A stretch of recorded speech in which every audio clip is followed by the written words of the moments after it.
দেশের কথা মাথায় থাকলে সিনিয়র ক্রিকেটাররা এমন দায়িত্বজ্ঞানহীন ব্যাটিং করতে পারতেন না, বললেন বোর্ড সভাপতি নাজমুল হাসান পাপন। তুচ্ছ কারণে ইনজুরিতে পড়ায় ক্রিকেটারদের ফিটনেস নিয়েও সংশয় বোর্ড প্রধানের।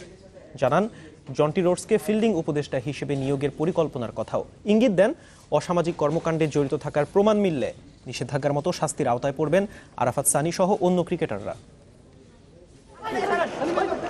কখনো রুবেল, কখনো শাহাদাত, মাঠের বাইরের কর্মকাণ্ডে কারাগারে যাওয়া ক্রিকেটারের তালিকায় সবশেষ সংযোজন আরাফাত সানি। বিব্রত ক্রিকেট বোর্ডের শীর্ষকর্তা আর ছাড় দেওয়ার পক্ষে নন। অবশ্যই ব্যান্ড হবে, এই ধরনের প্লেয়ারদের ব্যান্ড না হওয়ার কোনো কারণ নেই, বাট প্রমাণ সাপেক্ষে আগে আদালতে প্রমাণ হতে হবে। জাস্ট একটা নিউজ দেখেই তো আমরা ব্যান্ড করতে পারি না। যদি কেউ প্রমাণিত হয়, এই ধরনের প্লেয়ারদের ক্রিকেটে থাকার কোনো সুযোগই নেই। আরাফাত সানি ইস্যুতে নাজমুল হাসানের এর বেশি বলতে আপত্তি। খুশি নন নিউজিল্যান্ডে দলের পারফরমেন্সেও।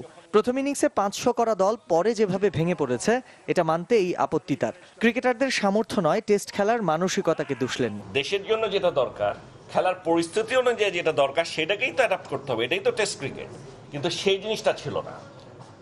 এটা শুধু একটা দুটো প্লেয়ার না, ম্যাক্সিমাম সিনিয়র প্লেয়ারদের শটসগুলো যে আপনারা যদি দেখেন যেভাবে খেলেছে, এটা অত্যন্ত দুঃখজনক। ইররেসপন্সিবল বলবো, রেকলেস বলবো কিনা জানি না, তবে এই ধরনের ব্যাটিং কোনোভাবেই কেউ আশা করতে পারে না সিনিয়র প্লেয়ারদের কাছ থেকে। সিনিয়রদের দায়িত্ব জ্ঞানহীনতা নিয়ে বোর্ড প্রধান এতটাই বিরক্ত, ছাড় পাচ্ছেন না 200 করা সাকিবও। মানে আমার যখন দরকার তখন হয় না।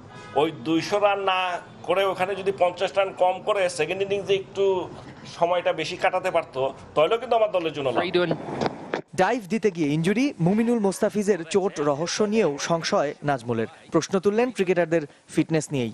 বললেন, পরামর্শক হিসেবে জন্টি রোডসের দ্বারস্থ হতেই হচ্ছে তাদের। একটা ডাইভ দিতে গেলে যদি আপনি ইনজুর্ড হয়ে যান, তাহলে তো we have problem, physical problem আছেই। অলমোস্ট ফাইনালাইজ যে জন্টি রোডসের মতো লোকও নিয়ে আসছি আমরা বাংলাদেশে। সব নিয়ে আসবো, যে আমরা এখন ফিজিক্যাল ফিটনেসের উপর জোর দিতে হবে, কারণ এখন থেকে আমাদের আওয়ে ম্যাচ তো অনেক বেশি। এই ধরনের কন্ডিশনে তো অনেক খেলতে হবে। আফসোস থাকলেও কোনো জবাবদিহিতা চাওয়া হবে না এই ব্যর্থতার। হায়দ্রাবাদ ভেন্যু নিয়ে শেষ মুহূর্তেও যে জটিলতা, বোর্ড প্রধানের শতভাগ নিশ্চয়তা, ভারত সফর হচ্ছে। টেস্ট হবে, এটাতে কোনো সন্দেহ নেই। কোথায় হবে জানি না। সামিউল টিটু, চ্যানেল 24, ঢাকা।